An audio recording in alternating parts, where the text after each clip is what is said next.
السلام علیکم ورحمۃ اللہ وبرکاتہ۔ نحمده ونصلی علی رسولہ الکریم، اما بعد۔ اعوذ باللہ من الشیطان الرجیم، فصل لربک وانحر۔ مشاہدین کرام اور خواتین ملت، میری پیاری ماؤں اور بہنوں اور عزیز بچوں اور بچیوں، آج سے انشاءاللہ العزیز اللہ تعالی کی توفیق اور مدد مانگتے ہوئے قربانی کے احکام و مسائل پڑھانے سمجھانے کی کوشش کی جائے گی، کیونکہ موسم قرباں قریب آ رہا ہے۔ اللہ تعالی ہم سب کو اللہ کی خوشنودی کی خاطر ہر طرح کی قربانیاں دینے کی توفیق عطا فرمائے اور قبول فرمائے، آمین۔ قربانی چونکہ اس کا موسم قریب آ رہا ہے اور بہت سارے مسلمان ماؤں بہنوں اور بھائیوں کو اس کے مسائل معلوم نہیں ہوتے، یا پہلے سے معلوم تھے لیکن آدمی کے ذہن و دماغ سے نکل جاتا ہے۔ اسی لیے آپ محسوس کر رہے ہوں گے کہ اس وقت یوٹیوب پر، فیس بک پر بیشتر طالب علم، جنہیں آپ لوگ عالم کہتے ہیں، وہ دو موضوعات پر گفتگو کر رہے ہیں، یا تو قربانی کے احکام و مسائل اور یا تو حج کے احکام و مسائل، کیونکہ یہ دونوں عبادتوں کا موسم اور سیزن ہے۔ بڑے ہی اختصار کے ساتھ قربانی کے اہم مسائل میں آپ لوگوں کو بتلانے کی کوشش کروں گا۔ اللہ تعالی ہمیں صحیح ڈھنگ سے اخلاص کے ساتھ موضوع کی وضاحت کرنے کی توفیق عطا فرمائے اور ہم سبوں کو سمجھنے اور سمجھانے کی توفیق عطا فرمائے، آمین۔ رب اشرح لی صدری ویسر لی امری واحلل عقدۃ من لسانی یفقہوا قولی۔ سب سے پہلے ہم یہ جاننے کی کوشش کرتے ہیں کہ قربانی کی تعریف کیا ہے، قربانی کہتے کسے ہیں۔ قربانی ہر وہ عمل جس کے ذریعہ سے اللہ تعالی کی قربت، نزدیکی حاصل کیا جائے، جس کے ذریعے اللہ کا تقرب حاصل کیا جائے، اردو میں قربانی کہتے ہیں۔ اور اس اہم ترین عبادت کو عربی میں اضحیہ کہتے ہیں، اور قربانی یا اضحیہ اس جانور کا نام ہے جسے ذبح کیا جاتا ہے عید الاضحیٰ کے دنوں میں۔ جس جانور کو ذبح کیا جاتا ہے اس جانور کا نام ہے اضحیہ یا قربانی۔ شرعی اصطلاح میں علماء نے قربانی یا اضحیہ کی تعریف کی ہے کہ چوپایوں میں سے گائے بیل، اونٹ اونٹنی، بکرے بکری، بھیڑ اور دمبے، چوپایوں میں سے عید قربہ کے دن سے لے کر ایام تشریق یعنی ماہ ذی الحجہ کی 13 تاریخ کے دن کے آخری حصے تک اللہ تعالی کی قربت حاصل کرنے کے لیے جو چوپائے بہیمۃ الانعام ذبح کیے جاتے ہیں، ان جانوروں کو قربانی یا اضحیہ کہا جاتا ہے۔ مثال کے طور پر آپ قربانی کرنے کی نیت سے جو بکرا خرید کر کے لائے ہیں، جو اونٹ خرید کر کے لائے ہیں، اونٹنی خرید کر کے لائے ہیں، اسی جانور کا نام ہے قربانی، جس کو عربی میں اضحیہ کہا جاتا ہے نا؟ آپ سمجھ گئے نا کہ قربانی کسے کہا تھا۔ اور اس اصطلاحی تعریف سے یہاں یہ بھی دو تین چیزیں اور معلوم ہوئی۔ ایک تو بہیمۃ الانعام کہا گیا ہے، بہیمۃ الچوپائے، جانوروں کے چوپائے، جانوروں میں چوپائے بہت ہیں لیکن خاص ہیں، بکرا بکری یا بھیڑ دمبا یا گائے اور بیل یا اونٹ اور اونٹنی، ان کو بہیمۃ الانعام کہا گیا ہے۔ دوسری بات، اصطلاحی تعریف سے یہ بات بھی ہمیں سمجھ جانی چاہیے کہ قربانی کرنے کا اصل مقصد اللہ سے نزدیک ہونا، اللہ کی قربت حاصل کرنا، اللہ کا تقرب پانا، یہ اصل مقصد ہے، یہ ہے قربانی۔ تو شریعت مطہرہ کے اندر قربانی یا اضحیہ اس جانور کو کہا جاتا ہے جو جانور 10 ذی الحجہ 11 ذی الحجہ یا 12 ذی الحجہ یا 13 ذی الحجہ کے مغرب سے پہلے تک اللہ کی نزدیکی حاصل کرنے کے لیے ذبح کیا جاتا ہے، جیسے گائے بیل، بکرے بکری، بھیڑ دمبا، اونٹ اور اونٹنی، یہ ہے قربانی کی تعریف۔ ہمیں یہ بھی بات معلوم ہونی چاہیے کہ قربانی وہ اہم ترین عبادت ہے جو شریعت سے ثابت ہے۔ قربانی کا ثبوت شریعت سے ہے اور یہ ایک شرعی عمل ہے، دین کے شعار اور علامت اور پہچان میں سے ہے۔ اسی لیے علامہ ابن قدامہ نے اور ابن دقیق نے، اسی طرح علامہ ابن حجر، امام شوکانی رحمۃ اللہ علیہ نے نقل کیا ہے کہ امت کا اس بات پر اتفاق ہے کہ قربانی کرنا شریعت سے ثابت ہے، یہ مشروع عمل ہے۔ تو گویا کوئی یہ ایک پرمپرا یا رواج نہیں ہے، بلکہ شریعت سے یہ چیز ثابت ہے اور قربانی ایک مشروع عمل ہے۔ بہت سارے لوگ کبھی کبھار پوچھتے ہیں کہ اللہ تعالی نے قربانی کو کیوں مشروع قرار دیا؟ شریعت کے اندر قربانی مشروع ہے، اور قربانی کے مشروع ہونے میں اللہ تعالی کی حکمت کیا ہے، فلسفہ کیا ہے، اس کے اندر کیا خوبیاں ہیں؟ علماء کرام نے قربانی کے شریعت سے ثابت ہونے یا مشروع ہونے کی حکمتوں میں سے بہت ساری حکمتیں ذکر فرمائی ہیں۔ انہی میں سے چند حکمت ہم اور آپ علماء کے اقوال کی روشنی میں سمجھنے کی کوشش کریں۔ اللہ تعالیٰ کا یہ کرم ہے، یہ احسان ہے ہمارے اور آپ کے اوپر کہ اللہ تعالیٰ نے قربانی کرنے کا حکم دیا اور شریعت کے اندر اسے اتارا، اسے مشروع قرار دیا۔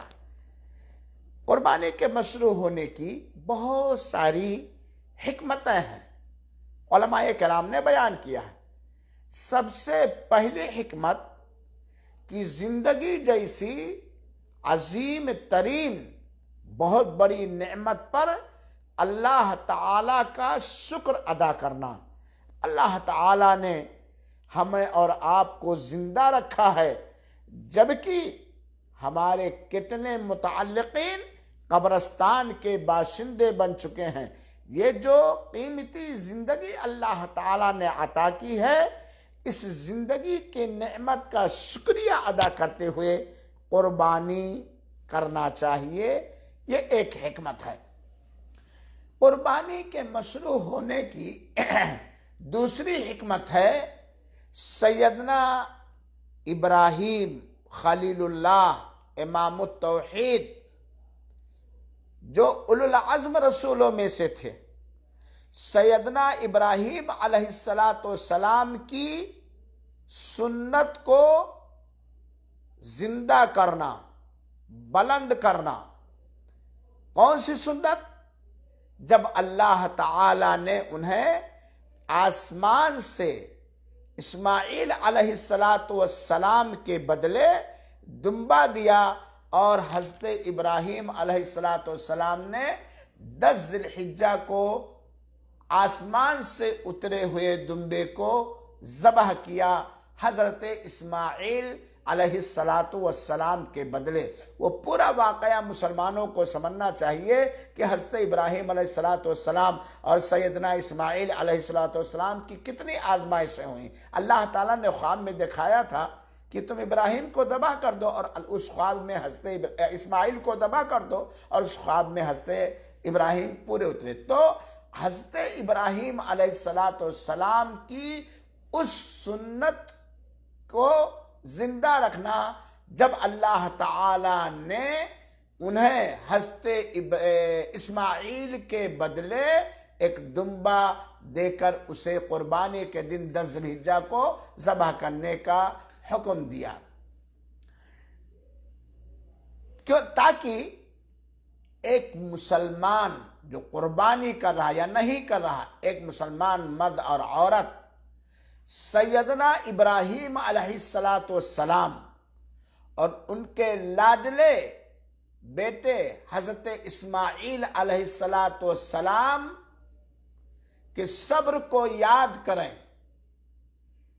اور اس بات کو یاد کریں کہ وہ اپنے زندگی کے تمام امور اور معاملات میں سب سے پہلے اللہ تعالی کی اطاعت کو مقدم رکھتے تھے، اور اپنے سے اپنی مال اور اولاد سے زیادہ اللہ تعالی سے ان کو محبت تھی۔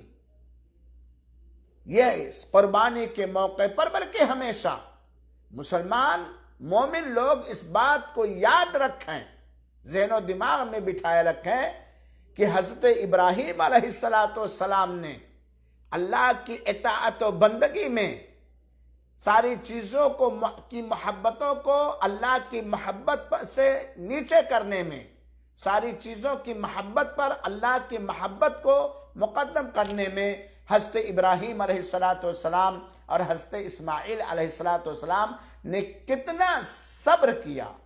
یعنی دونوں اپنی جان، اپنے مال، اپنی اولاد سے زیادہ کس کو محبوب سمجھتے تھے؟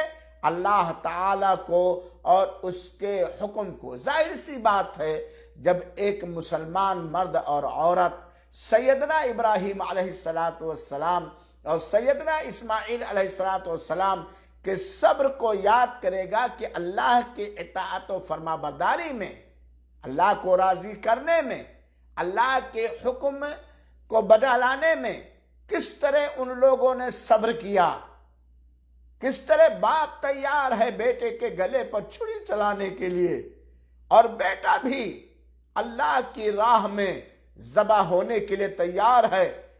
جب حضرت ابراہیم علیہ السلام کہتے ہیں، اے میرے بیٹے، میں نے سپنے میں دیکھا ہے کہ میں تم کو اپنے ہاتھ سے ذبح کر رہا ہوں، تو بیٹے نے کہا، یا ابت افعل ما تؤمر، اے ابو جان، جس بات کا آپ کو حکم ہوا ہے کر گزریے، انشاءاللہ ہمیں صابر اور شاکر پائیں گے۔ باپ بیٹے دونوں تیار ہو گئے۔ اکلوتے بیٹے، بڑھاپے کا سہارا، ہونہار ہوشیار بیٹا، بڑھاپے کا سہارا باپ لے کر کے ہاتھ سے چل رہا ہے۔ فلما بلغ معہ السعی کی تفسیر پڑھیے، اور اس منظر کی جانب تھوڑا سا گھومیے. کیا منظر رہا ہوگا جب سیدنا ابراہیم علیہ السلام اپنے اکلوتے ہونہار بیٹے کو، جو بڑھاپے کی لاٹھی کا سہارا بن سکتا تھا، پکڑ کے چل رہے ہیں، اور بیٹا بھی جانتا ہے ابو جان مجھے ذبح کرنے کے لیے لے جا رہے ہیں. ابو جان ابراہیم بھی جانتے ہیں کہ میں اپنے بیٹے کو ذبح کرنے کے لیے، اللہ کا تقرب حاصل کرنے کے خاطر، اللہ کا نزدیکی بننے کے خاطر، اللہ کو راضی کرنے کے خاطر، میں اپنے اکلوتے بیٹے بڑھاپے میں جو ملا ہے، بڑی دعاؤں کے بعد رب ہب لی من الصالحین کی رٹ لگاتے لگاتے میں ذبح کرنے کے لیے لے جا رہا ہوں. اور لٹا دیا. ابراہیم علیہ السلام نے اپنے بیٹے اسماعیل کو ہاتھ میں چھری لے لی. نہ ابراہیم کو خبر تھی کہ اللہ کا معجزہ کیا ہوگا، اللہ کا کرشمہ کیا ہوگا، اور نہ اسماعیل ہی کو خبر تھی کہ اللہ آسمان سے دمبا اتار دے گا. بیٹا بھی تیار ہے اللہ کے لیے ذبح کرنے ہونے کے لیے، اور باپ بھی تیار ہے. یہ کتنی بڑی آزمائش تھی سیدنا ابراہیم علیہ السلام اور سیدنا اسماعیل علیہ السلام. پھر بھی اس آزمائش میں اللہ کی اطاعت میں ساری تکلیفوں کو جھیلا، صبر کیا، برداشت کیا، اور ہر چیز پر اللہ کی محبت کو غالب رکھا. یہ مسلمان اس موقع پر اس کو یاد کریں کہ اللہ تعالیٰ کی محبت حضرت ابراہیم اور حضرت اسماعیل علیہ السلام نے اپنی جان پر، اپنی خواہش پر، اپنی تمنا پر، اپنے اکلوتے بیٹے پر بھی اللہ کی محبت کو غالب رکھا، اوپر رکھا. قربانی کی حکمتوں میں سے ایک حکمت علماء کرام نے یہ بھی بیان کیا ہے. دوسری حکمت کہ قربانی جیسی عظیم ترین نعمت یہ اپنے اوپر، گھر والوں پر کشادگی پیدا کرنے کے سامان میں سے ہیں، مہمانوں کی عزت کرنے کے سامان میں سے ہیں، فقیروں غریبوں پر صدقہ کرنے کا ایک بہترین ذریعہ ہے، اور خوشی کو ظاہر کرنے کا یا دوسروں کے دلوں میں خوشی داخل کرنے کا یہ ایک اللہ تعالیٰ کی جانب سے قربانی عطا کردہ عظیم ترین نعمت ہے. کیونکہ آدمی جب قربانی کرتا ہے، خود گوشت کھاتا ہے، اہل و عیال کو کھلاتا ہے، دوست و احباب کو کھلاتا ہے، مہمانوں کو کھلاتا ہے، مانگنے والوں کو بھی دیتا ہے، نہ مانگنے والوں کو بھی دیتا ہے. گویا ایک مسلمان قربانی کر کے کشادگی پیدا کرتا ہے، توسع کرتا ہے اپنے لیے اور سارے لوگوں کے لیے. اور یہ اللہ تعالیٰ نے جو نعمت دی ہے اس نعمت کے پاداش میں. اور اللہ تعالیٰ نے سورہ ضحیٰ کی آیت نمبر 11 کے اندر فرمایا وَأَمَّا بِنِعْمَةِ رَبِّكَ فَحَدِّثْ، اپنے رب کی نعمت کا کہ شکر گزار بنو. چوتھی حکمت علماء کرام نے یہ بیان کیا ہے کہ اللہ تعالیٰ نے جانوروں کو پیدا کیا اور ان کے اندر بہت ساری منفعت اللہ نے رکھی. بہت ساری منفعت اللہ تعالیٰ نے ان جانوروں کے اندر انسانوں کے لیے رکھا ہے. چوپایوں کو، گائے بیل کو، اونٹ اور اونٹنی کو، بھیڑ اور دمبا کو، بکرے اور بکری کو اللہ تعالیٰ نے پیدا کیا ہے. اور انسانوں کو سمجھنا چاہیے کہ ان کے اندر اللہ تعالیٰ نے انسانوں کے لیے فائدہ اور نفع رکھ دیا ہے. ایک تو اللہ تعالیٰ نے اسے ذبح کرنے کی اجازت دی ہے، ان کی قربانی کرنے کی اجازت دی ہے تاکہ گوشت کھائیں، چمڑے کو بیچ کر کے صدقہ کر کے جوتے اور چپل بنائیں، تجارتیں کریں، اور کھانا بھی کھائیں، سواری بھی کریں. تو قربانی کے جانور کو ذبح کرنے میں یقیناً بہت زبردست تائید اور تصدیق ہے جو اللہ تعالیٰ نے جانوروں کے پیدا کرنے کے منافع کو بیان فرمایا ہے. اور اس کے علاوہ قربانی کی بہت ساری مصلحتیں ہیں اور بہت ساری حکمتیں ہیں۔ قربانی کی فضیلت، بہت سارے لوگ پوچھتے ہیں کہ مولانا قربانی کی فضیلت کیا ہے؟ میں پہل یہی بتلا دیتا ہوں کہ قربانی کی فضیلت کے بارے میں بطور خاص کوئی صحیح حدیث نہیں ہے۔ یہ جو بیان کیا جاتا ہے کہ قربانی کے جانور کے چمڑے کے برابر، اون کے برابر، بال کے برابر یہ ثواب ملے گا اور پرصراط پہ ہوگا، یہ روایت ضعیف ہے، قابل اعتماد اور قابل عمل نہیں ہے۔ لیکن اللہ تعالی نے قرآن مجید کے اندر قربانی کو اسلام کا پرچم، اللہ کا جھنڈا اور اللہ کا شعار قرار دیا ہے۔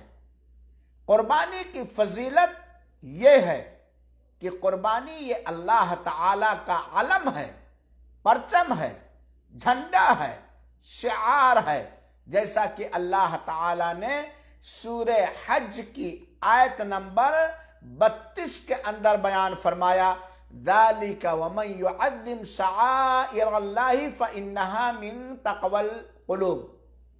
اللہ تعالی کے علم، پرچم، جھنڈے اور شعار کی تعظیم ہی دل کا تقوی ہے۔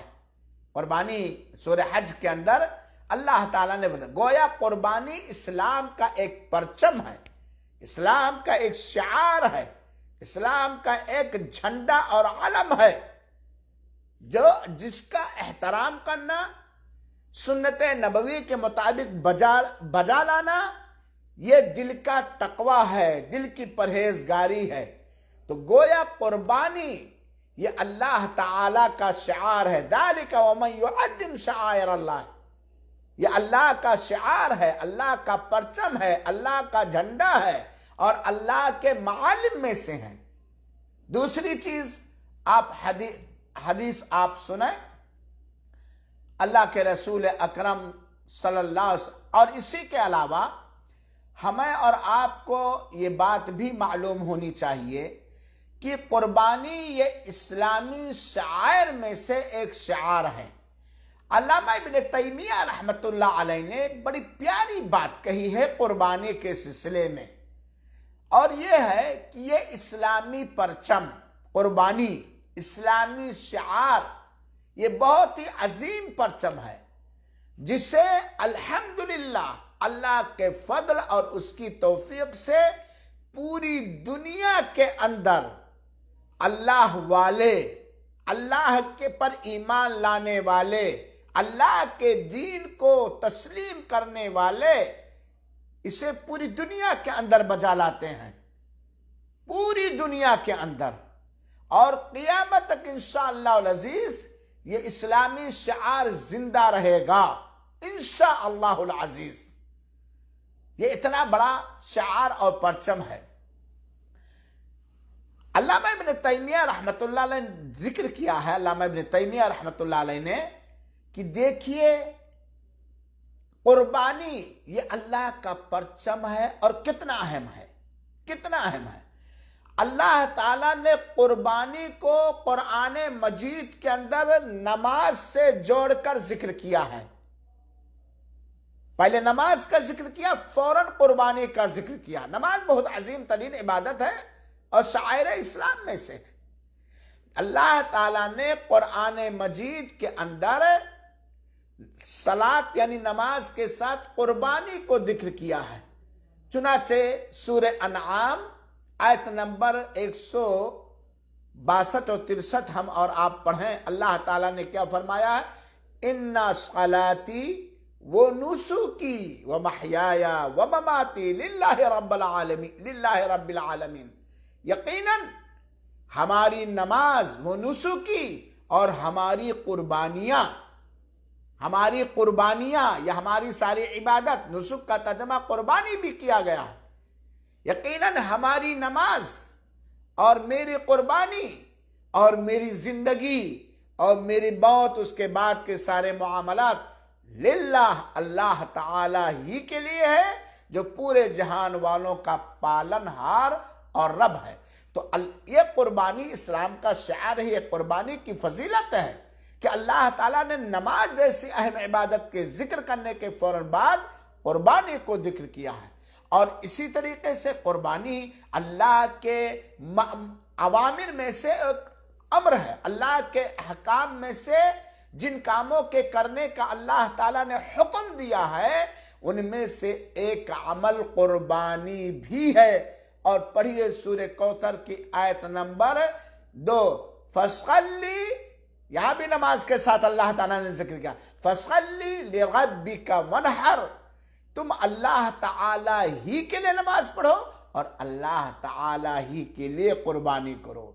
تو ان دونوں آیتوں کے اندر اللہ تعالیٰ نے نماز کے ساتھ قربانی کو ذکر کیا ہے فوراً بعد، جس سے پتہ چل، کیونکہ اللہ تعالیٰ نے جس طرح اس سورہ کوثر کی اس آیت کے اندر جس طرح اللہ تعالیٰ نے نماز قائم کرنے کا حکم دیا ہے، نماز پڑھنے کا حکم دیا ہے، اسی طرح اللہ تعالیٰ نے قربانی کرنے کا حکم دیا ہے، فَصَلِّ لِرَبِّكَ وَانْحَرْ۔ اور اللہ تعالیٰ نے بڑے اختصار کے ساتھ میں بیان کرنا چاہتا ہوں، اللہ تعالیٰ نے سورہ حج کی آیت نمبر 34 کے اندر، میرے بھائیو سورہ حج کے آیت نمبر 34 اور 36 اور 37 اس طرح کی آیتیں آپ پڑھیں، قربانی کے تعلق سے ذکر ہے۔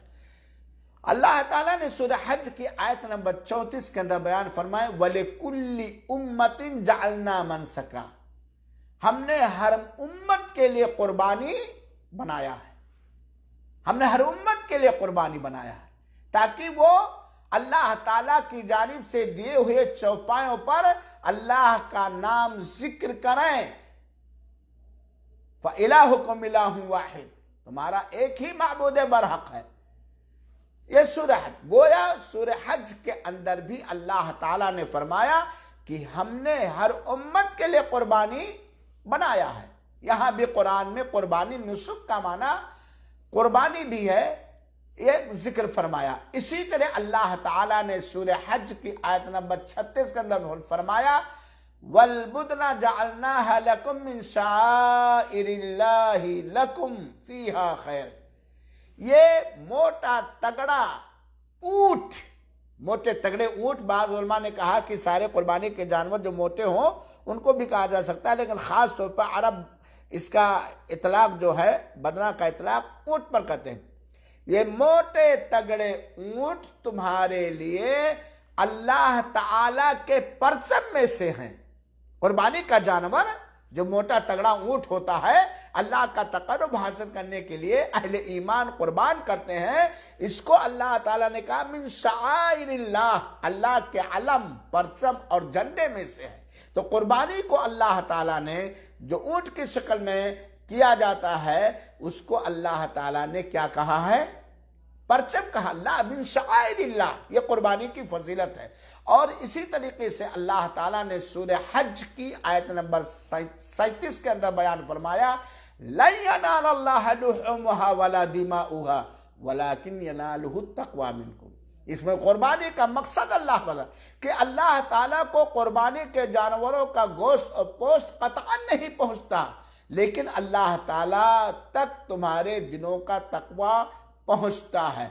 اور یہ قربانی حضرت ابراہیم علیہ السلام کی ملت میں سے ہے، اور ہمیں اور آپ کو حضرت ابراہیم علیہ السلام کی ملت کی پیروی کرنے کا حکم دیا ہے۔ اور یہی وجہ ہے کہ الحمدللہ اللہ کی توفیق اور اس کی فضل سے سارے مسلمان اس اسلامی پرچم کو زندہ کرنے کی کوشش کرتے ہیں۔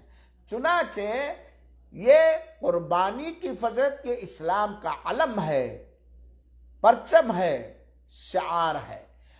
اور اسی طریقے سے قربانی کرنے کا ثبوت صحیح بخاری اور صحیح مسلم کی روایت اور ساتھ ہی ساتھ اس کی فضیلت۔ حضرت براء بن عازب رضی اللہ تعالیٰ کہتے ہیں کہ نبی کریم صلی اللہ علیہ وسلم نے فرمایا، من ذبح قبل الصلاۃ، جس نے عید الاضحیٰ کی نماز پڑھنے سے پہلے ذبح کیا فَإِنَّمَا يَذْبَحُ لِنَفْسِهِ، تو وہ گوشت کھانے کے لیے اس نے ذبح کیا، چاہے وہ شہر کا ہو چاہے وہ دیہات کا ہو۔ وَمَنْ ذَبَحَ بَعْدَ الصَّلَاةِ، اور جس نے عید الاضحیٰ کی نماز پڑھنے کے بعد ذبح کیا فَقَدْ تَمَّ نُسُكَهُ، وہ نسک، وہ قربانی جس کو اللہ تعالیٰ کا شعار پرچم جھنڈا کہا گیا ہے، تو اس نے اپنی قربانی پوری کی۔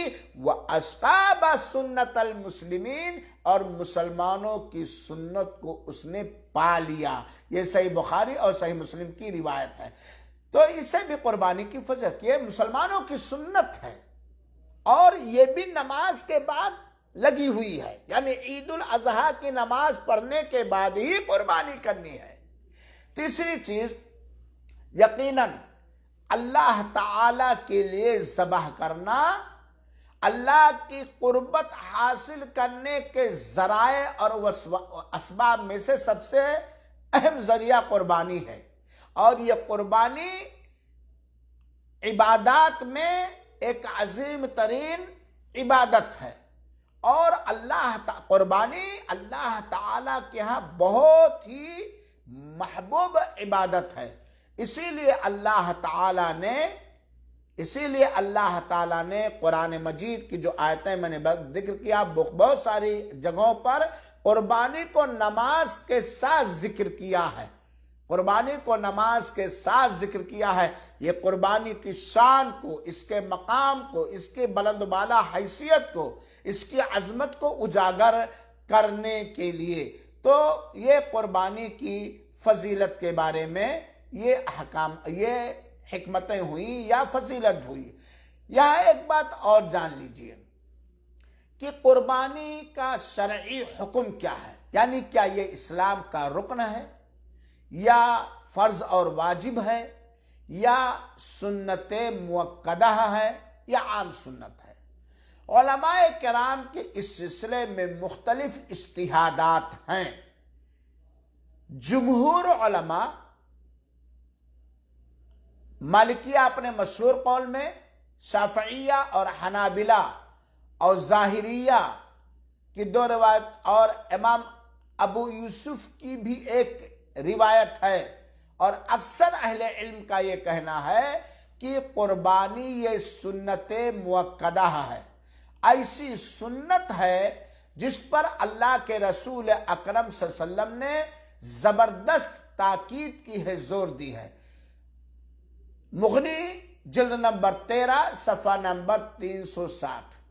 جمہور علماء کی یہی رائے ہے کہ قربانی کا شرعی حکم یہ ہے کہ یہ سنت مؤکدہ ہے، ایسی سنت ہے جس پر اللہ کے رسول اکرم صلی اللہ علیہ وسلم نے خوب زور دیا ہے، تاکید کی ہے۔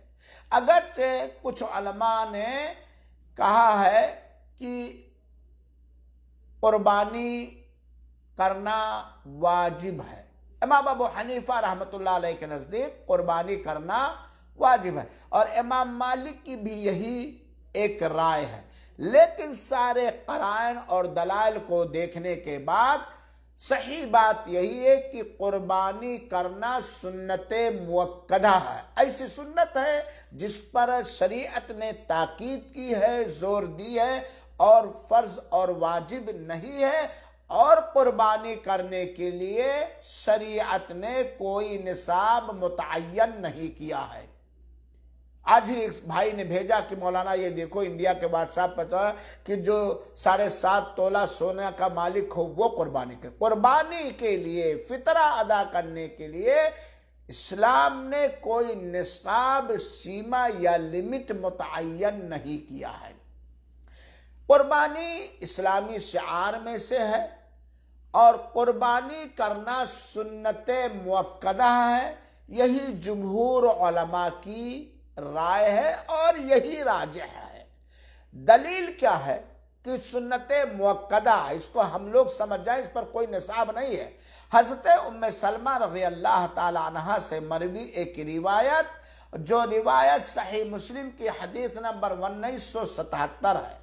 حضرت ام سلمہ رضی اللہ تعالیٰ کہتی ہیں کہ اللہ کے رسول اکرم صلی اللہ علیہ وسلم نے فرمایا، اذا دخل العشر وَأَرَادَ أَحَدُكُمْ أَن يُضَحِّي فَلَا يَمَسَّ مِن شَعْرِهِ وَبَشَرِهِ شَيْئًا، کہ اللہ کے رسول اکرم صلی اللہ علیہ وسلم نے فرمایا کہ جب عشر ذی الحجہ شروع ہو جائے، یعنی ذی الحجہ کا چاند جو ماہ حج میں سے ہے اور قربانی کے خاص دنوں میں سے ہے، جب ذی الحجہ کا چاند نکل آئے اور تم میں سے کوئی قربانی کرنا چاہتا ہو 10ویں ذی الحجہ کو یا 11ویں ذی الحجہ کو یا 12ویں ذی الحجہ کو یا 13ویں ذی الحجہ کو، جب ذی الحجہ کا چاند نکل آئے اور تم میں سے کوئی قربانی کرنا چاہتا ہو تو وہ اپنے چمڑے اور اپنے بال کو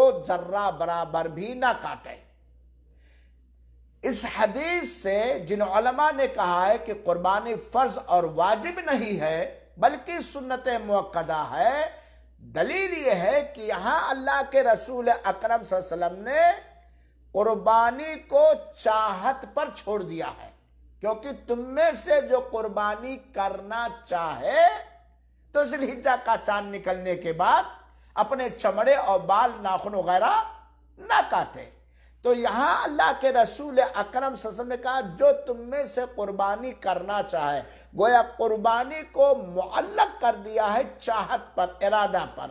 اس سے پتہ چلا کہ قربانی کرنا فرض اور واجب نہیں ہے، کیونکہ اگر فرض اور واجب ہوتی قربانی تو اللہ کے رسول نے کہا تم میں سے جو قربانی کرنا چاہے، یہ نہیں کہتے کہ نہیں کہتے ہے بات کہ نہیں، لیکن یہاں یہ بات جان لیجئے، قربانی فرض اور واجب نہیں ہے، لیکن قربانی کرنے کی طاقت رکھتے ہوئے قربانی نہ کرنا یہ اپنے آپ کو بہت ہی زیادہ خیر اور بھلائی سے محروم کرنا ہے، اور یہ ناقابل پسندیدہ عمل ہے۔ طاقت ہے ہم کریں گے، اللہ نے دیا ہے ہم اللہ کے قربت حاصل کرنے کے لیے، اللہ کے نعمتوں کا شکریہ ادا کرنے کے لیے، سنت ابراہیمی کے بول بالا کے لیے، اسلامی شعار اور پرچم اور جھنڈے کو لہرانے کے لیے ہم قربانی کریں گے۔ تو قربانی کرنا اس روایت سے پتہ چلتا ہے کہ قربانی کرنا فرض اور واجب نہیں بلکہ سنت موقدہ ہے۔ دوسری دلیل حضرت عائشہ رضی اللہ تعالیٰ عنہا کی کہ اللہ کے رسول اکرم صلی اللہ علیہ وسلم نے، اور یہ صحیح مسلم کی روایت ہے حدیث نمبر 1967، کہ اللہ کے رسول اکرم صلی اللہ علیہ وسلم نے 2 سینگ دار جن کے پیر کالے تھے، پیٹ کالا تھا، آنکھ کے چاروں طرف بھی کالے تھے، حکم دیا لانے کا، اور یہ دونوں سینگ دار جن کے پیر دونوں کالے تھے، پیٹ بھی آگے کا کالا تھا، آنکھ کے کنارے بھی کالے رنگ کے تھے، لائے گئے اللہ کے رسول اکرم صلی اللہ علیہ وسلم کے حکم کے بموجب۔ تو اللہ کے رسول اکرم صلی اللہ علیہ وسلم نے کہا ہے عائشہ لاؤ، چھری لاؤ بھائی، اور اسے تیز کر لو، پتھر سے اسے تیز کر لو، اے عائشہ چھری لاؤ اور پتھر سے اس کو رگڑ کر دھاردار کر لو، دھار تیز کر لو۔ یہاں سے بھی معلوم کہ جانور کو ذبح کرنے سے پہلے چاقو کو خوب تیز کر لینا چاہیے کہ جانور کو زیادہ تکلیف نہ ہو۔ کہتے میں نے کیا، اللہ کے رسول کے حکم کے مطابق میں چاقو لائی، چھری لائی، اس کو خوب تیز کیا، رگڑ لیا۔ پھر کہتے ہیں ثم اخذها، پھر اللہ کے رسول اکرم صلی اللہ علیہ وسلم نے حضرت مائی عائشہ کے ہاتھ سے چھری کو لیا اور بکرے کو پکڑا، بھیڑے کو پکڑا اور اسے پہلو کے بل لٹایا، پھر اسے ذبح کیا، اور اللہ کے رسول، نقطہ سنیے، اور اللہ کے رسول اکرم صلی اللہ علیہ وسلم فرمایا بسم اللہ اللہم تقبل من محمد و آل محمد و من امت محمد ثم ذبح، اے اللہ تو قبول کر لے محمد صلی اللہ علیہ وسلم کی طرف سے، محمد صلی اللہ علیہ وسلم کے آل کی طرف سے، محمد صلی اللہ علیہ وسلم کی امت کی طرف سے۔ یہ روایت ہے، اس سے یہ دلیل کیسی پکڑی جائے گی کہ قربانی کرنا واجب نہیں ہے؟ یہ کہ اللہ کے رسول اکرم صلی اللہ علیہ وآلہ وسلم نے ایک ہی مینڈھے کو اپنی امت کی طرف سے ذبح کیا، اپنے اہل کی طرف سے ذبح کیا، جو سارے کے لیے، سارے ان لوگوں کے لیے کافی ہو گیا جنہوں نے قربانی نہیں کی تھی۔ حالانکہ وہ قربانی کرنے کے جو لوگ طاقت رکھتے تھے ان کے اس طرف سے بھی اللہ کے رسول نے قربانی کر دی، لیکن کیا نہیں تھا، اور جو طاقت نہیں رکھتے تھے ان کی طرف سے بھی قربانی نہیں کر دی۔ اگر قربانی کرنا ہر ایک پر فرض اور واجب ہوتا تو اللہ کے رسول اکرم صلی اللہ علیہ وسلم من امت محمد کیوں کہتے ہیں، من آل محمد کیوں کہتے ہیں؟ حالانکہ آل محمد میں سبوں نے قربانی نہیں کی، امت محمدیہ میں سارے لوگوں نے قربانی نہیں کی، بلکہ بعض روایتوں میں کہ ان لوگوں کی طرف سے جنہوں نے قربانی نہیں کی ہے، ممن لم یدخلوا، تو اس سے پتہ چلتا قربانی کرنا واجب نہیں ہے۔ ہاں اللہ کے رسول نے تاکید کیا ہے، بلکہ اللہ کے رسول نے کہا علی کل بیت فی کل عام دیا، ہر گھر والے پر ہر سال قربانی ہے، اور تم میں سے جو قربانی کرنے کی طاقت رکھتا ہے اس کے باوجود وہ قربانی نہ کرے وہ میری عیدگاہ کے قریب نہ آئے۔ لیکن یہ تاکید کے طور پر کیا ہے، ترغیب دلانے کے لیے کیا ہے، شوق دلانے کے لیے ہے۔ آپ جانتے ہیں کہ اللہ کے رسول اکرم صلی اللہ علیہ وسلم کے صحابہ کرام اللہ کے رسول اکرم صلی اللہ علیہ وسلم کے ہر حکم پر قربان جاتے تھے، لیکن دیکھیے اگر قربانی کرنا واجب ہوتا تو حضرت ابوبکر جو خلیفہ اول ہیں اور حضرت عمر رضی اللہ عنہما جو خلیفہ ثانی ہیں، یہ ہر سال قربانی کرتے کہ نہیں کرتے؟ لیکن حضرت حذیفہ بن اسید رضی اللہ تعالیٰ عنہ کہتے ہیں لقد رأیت ابا بکر وعمر رضی اللہ عنہما وما یضحیانی ان اہلہما خشیۃ ان یستنى بہما۔ کہتے ہیں حضرت ابو بکر رضی اللہ تعالیٰ عنہ اور حضرت عمر رضی اللہ تعالیٰ عنہ دونوں اپنے اہل کی طرف سے قربانی اس ڈر سے نہیں کرتے تھے کہ لوگ اس کو فرض اور واجب نہ سمجھ لیں، لوگ اس کو فرض اور واجب نہ سمجھ لیں۔ تو اور یہ آپ طبرانی کی اندر پائیں گے اور بیہقی کے اندر پائیں گے، اور اس کی سند کو علامہ البانی رحمۃ اللہ علیہ نے ارواء الغلیل کے اندر جلد نمبر 4 حدیث نمبر 355 میں صحیح قرار دیا ہے کہ حضرت ابوبکر اور حضرت عمر اپنے اہل و عیال اپنے اہل کی طرف سے قربانی نہیں کرتے اس ڈر سے کہ لوگ اس کو فرض نہ مان لیں، سنت نہ مان لیں۔ اسی طرح حضرت اکرمہ کہتے ہیں کہ کانا ابن عباس یبعثنی یوم الاضحیہ بدرہمین اشتری لہو لحما ویقول من لقیت فقل هذه اضحیت ابن عباس۔ حضرت اکرمہ رضی اللہ تعالیٰ عنہ کہتے ہیں کہ یہ بھی بیہقی ہی کی روایت ہے اور بہت سارے کتب حدیث کے اندر یہ روایت پائی جاتی ہے۔ کہتے ہیں حضرت اکرمہ رضی اللہ تعالیٰ عنہ کی قربانی کے دن حضرت عبداللہ ابن عباس 2 درہم دے کر کے مجھے بھیجتے کہ جاؤ گوشت خرید لاؤ، اور جس سے بھی تمہاری ملاقات ہوگی ان سے کہنا یہ عبداللہ ابن عباس کی قربانی ہے۔ 2 کلو گوشت قربانی نہیں ہو سکتی ہے، گویا عبداللہ ابن عباس بھی بسا اوقات قربانی نہیں کرتے۔ اگر قربانی کرنا ہوتا تو یہ مفسر قرآن حضرت عبداللہ ابن عباس قربانی چھوڑ دیتے۔ اسی طرح حضرت ابو مسعود انصاری رضی اللہ تعالیٰ عنہ سے ہے، وہ کہتے ہیں کہ انی لأدو الادحیہ و انی لموسر، میں قربانی کبھی کبھار کرنا چھوڑ دیتا ہوں حالانکہ میں قربانی کرنے کی طاقت رکھتا ہوں، مخافت ان یرا جیرانی، اس ڈر سے اس خدشے سے کہ ہمارے پڑوسی دیکھیں اور یہ سمجھیں کہ ہمارے اوپر یہ فرض اور واجب ہے۔ یہ حضرت ابو مسعود انصاری رضی اللہ تعالیٰ عنہ کا بیان ہے، اور یہ بیہقی وغیرہ کی روایت ہے، اور اروا کے اندر علامہ البانی رحمۃ اللہ نے اس کی سند کو صحیح قرار دیا۔